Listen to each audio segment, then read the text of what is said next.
Hello everyone, and welcome back to the channel, to our vanilla-ish series. If you've seen last episode, we mentioned that I was probably going to add in some camera mods. We've done that. We just have flashback and camera utils, so I can do things like this, and things like this. I also have wavy capes, but other than that, in this series, we play the way the good Mojang intended.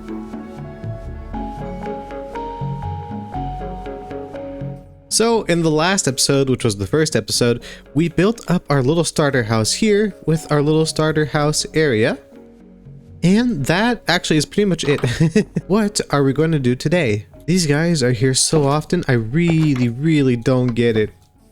I should take care of them. I don't know if it's because I'm close to a village or whatnot. They've been here more than twice. I've killed them off twice, but they've been here. It has to be at least 10 times now. Let's see if we can add one to our defended counter.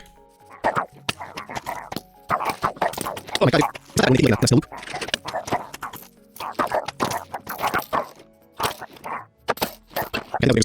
Ooh. Ooh. Let's add one to the counter. Right.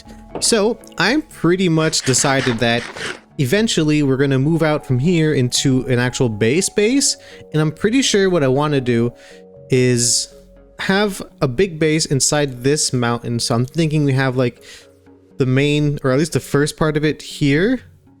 But I think it'd be cool to like dig all the way through the mountain and have like a big entrance on one side. But yeah, that's obviously going to be a big project, a very iterative project, and a very like not right now project. So I'm starting to think, is there a way I can make my house here safer from these goofballs? Because they're here literally all the time. And I'm not sure just yet what we could do. And to be honest, it is only episode 2. We are at day 67. And I didn't really go mining very much other than to get like enough iron for this, like 2 hoppers and shears. So we really don't have much of anything to get going on. I'm thinking an iron farm is in order. It's not something I used to do, but since I've done it, I can't stop. Actually, before we get on to doing any iron farming or like world building and stuff, I think what we should do is I haven't yet set up a little place to have a sheep or a cow farm, so I think we're gonna stick them in here for now.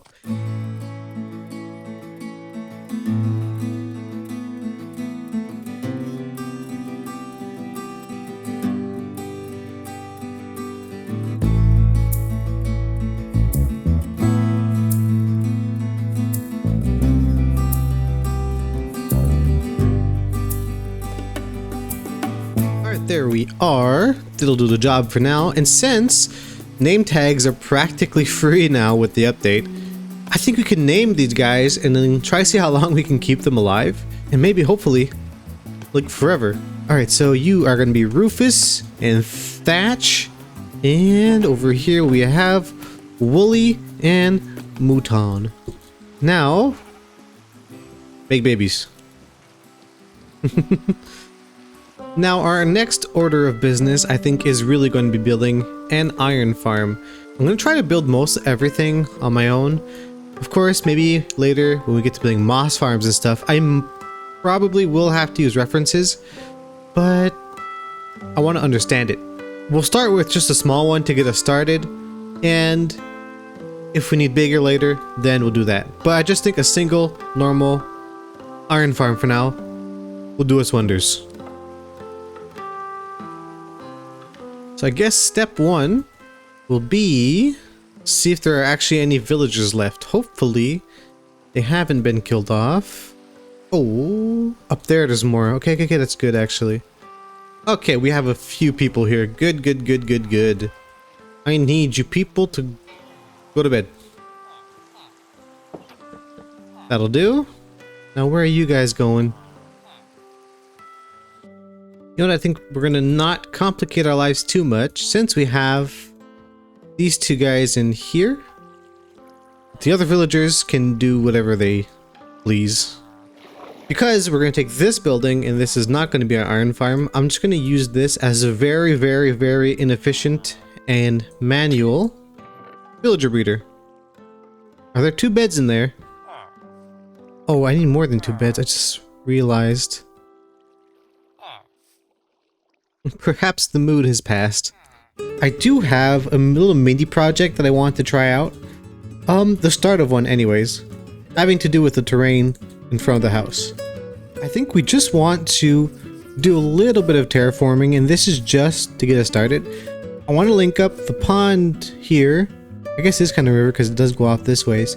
I want to link up this waterbed to this waterbed right here in front of the house, and then we can add a little bridge in, which would be nice. I want to be able to like boat through eventually, so we're just gonna like dig it out a little bit to link them up.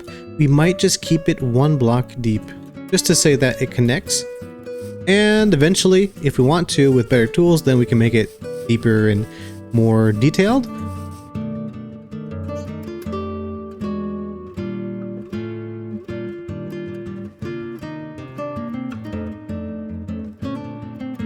Alright, there's our little custom river. I did start putting some seagrass in it to blend it a bit, but yeah, we'll probably just come back later and make it deeper and add in some more sand and stuff. But I still think it looks pretty cool as is. Now, what I want to do is we have some more carrots and potatoes. I'm pretty sure they take potatoes. And let's go see if they'll actually start making some baby villagers, so we can get to work on our little mini iron farm. Yay, I don't see any children. Alright, I added in like 3 beds, so hopefully this works out. There he is. Just realized that I never explored that way, I think, so I just want to go see what's over there. Because we still, like, this is an idea for the big mountain base, but maybe we'll find a cooler spot over there near the ocean. Not being too far from our initial base. Alright, so we're not far from home. Like, the village is just right there. And there's a bunch of nautilus here, and this is all connected. I haven't had to remove the boat. It's all connected to our little river we just built. So there's a bunch of nautilus here. I say that, there's like 4 of them. I can't see them anymore, but I swear they're here. There's one. I don't know what to do with them yet. Like, I know you can ride them and stuff, but I don't know how. So I think what we'll do is get distracted even more than we already are and figure out how to tame the nautilus, if I can, and then we can ditch this old rickety boat. Okay, so it turns out we need pufferfish, which I don't have, and I think you can get them from coral reefs, but there aren't any.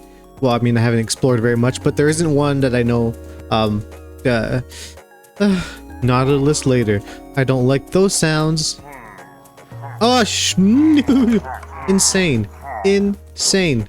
Get them away from my wheat fields. That third one staggers his shots all the time. There's more. Holy.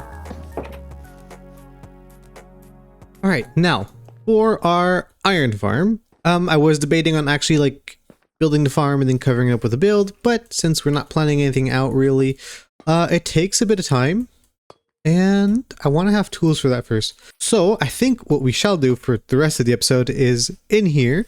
This is where I just mined out a bit of stone to get some cobblestone, and down there is my strip mine, which reminds me, the other day I was like catching up on my editing and I still want to play, but I wanted to wait to get my stuff edited before playing some more. So I went strip mining and we got our first diamond, which I've placed up here. First diamond. Anywho, I think what I'm going to do is keep this pretty much open. Maybe we'll ready it up later. I think I want to put my iron farm in here for now, so it's just running pretty much all the time when we're at home, because we're probably going to be working here at least for the next few episodes. And I think it's close enough that so that if we do get to work on like some base stuff over here, it should still render in. I'm hoping anyways. So this way we don't have to worry about actually making a build just yet. We can just focus on making it work. And we just have to like carve out the actual rooms. And I think we should be able to spawn proof inside the cave easy enough so as to have the iron golems spawn where we want them to. That being said, I do hear skeletons a lot that I don't see, so there might be like a few actual cave entrances down here that I'm not aware of. So I guess it's a risk we'll have to take. So let us start by carving out our rooms, I guess, for the farm. All right, so that's taken care of. Pretty simple. I did like prototype it in creative first just to make sure I had like the dimensions right for it to work. I know in the first episode we said that we wouldn't be planning things in creative and like copying builds over and stuff, which we haven't done. I didn't like Lightmatica this over, but since it's more technical, I did like test a few things out in creative first. It's almost nighttime, which actually could be good for us. So, pretty basic iron farm. Don't know if it's the most optimal. I feel like I could have made it more compact if I maybe flipped this and had it over top of where I am now, but I like this. Basically, the idea, you don't know, is we're gonna stick villagers in here, block this off, and let them sleep at least one night, and we're gonna have some zombies, well, he's just a zombie in here. And once they've slept, we'll break out these blocks here, and I might add in like glass here just so I can peek in. Yep, and then that will make the villagers panic and spawn golems. We want them to spawn up here. They'll float down to here, where they'll drop into this hole and get stuck and get burned by the lava. After which, their stuff will fall into here, into our little stream here, with our hopper and our chest. And I like this little design here because it requires just one hopper for now, which early game like we are is very, very affordable. Now you may be wondering, one single chest? Is the farm that slow? Maybe. But I also have another idea for storage that we'll do at the end of the episode. Also, I've gone around and added carpet to the nearby blocks that I thought might be problematic for spawning iron golems. Now, let's see if we can find a zombie relatively close. There are creepers there and a zombie. I think he sees me. Yeah, good. That makes life a lot easier. Can I get my lead back? Okay. Hey guys, say hello to Dorito. We'll likely never see him again. Now if we can break this. Yep. Add this back in here. They're sleeping. Perfect. Alright, so everything is nearly ready. Let's toss some of these in there. Now, I read that we don't need bells for the villagers to not despawn. I hope that's true. From what I understand, they really should be persistent entities, so they shouldn't despawn at all. The zombie isn't, but since he's in a boat, that should also protect him from despawning. Now, hopefully, I think we're gonna wait for the baby in here to grow up before opening this, so he doesn't just like jump over into the zombie side and become a zombie baby. Because then he could just hop into our side and make these zombies, and then we're just cooked. Right, so what we're gonna do is address this thing here. You're probably thinking that's not enough for our needs, and you'd be right.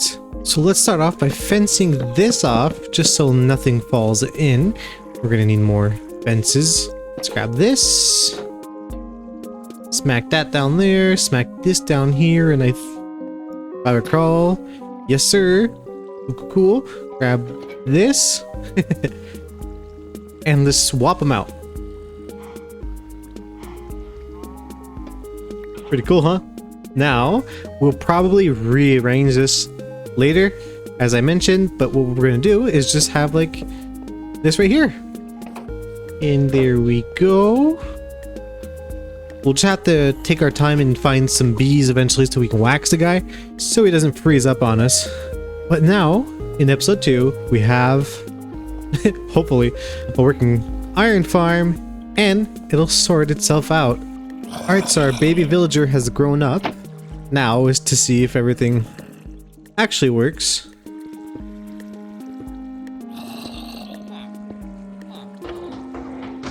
I think so. I heard him spawn instantly. Oh, he's dying of suffocation? Oh, that's an issue.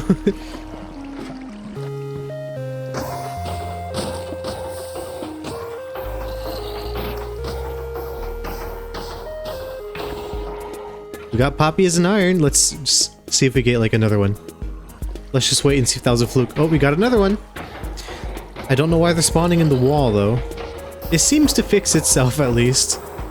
Alright, so I'm not gonna do like big tests, but I've just like lapped, okay. I have a stopwatch and I just like timed the time between 2 copper golems spawning, so one spawning, dying, and then another one spawning, and both times it was roughly about 40 seconds. Which means that we're gonna get, as long as we're in the area, roughly 90 iron golems per hour. So 90 copper golems per hour. Okay, whoop, give me that. Okay, that's a poppy. 3 iron. So let's say we'll go on the conservative end and go with 3. So that's roughly 3 times 90. That's still 270 iron ingots per hour, roughly, as long as I'm in the area. So we should be perfectly fine. Well, I think we're just about done for today's episode.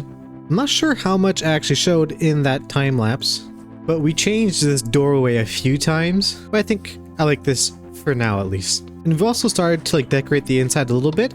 Nothing really final, just starting to like throw some things together to kind of feel out how we feel about certain things. And also look over here. I haven't AFK'd. This is just what's been produced with me playing, pretty much building this. We've got a pretty decent farm going. So I think it's a good place to end the episode. Now for the next ones, we'll be able to get some good gear, and I don't know yet, maybe we'll go exploring next episode, get some more wood types to decorate more. Maybe we'll think about exploring the nether. Actually, we should probably get diamonds. But we have the strip mine for that, so yeah, we'll see. Also, now that we have this in place, it's kind of making me hesitate. If we do want to do a mountainside base, do we do it over there, like I mentioned earlier? But this mountain here, I already would have at least one entrance. Being here, it would be nearer to our current base, so our stuff would still be closer together. And the actual top of the mountain is very, very, very flat. So eventually, we could like connect it to a build on top. That could be pretty cool. But with that being said, we'll figure out what we want to do next time. Till then, thank you for watching, and see ya!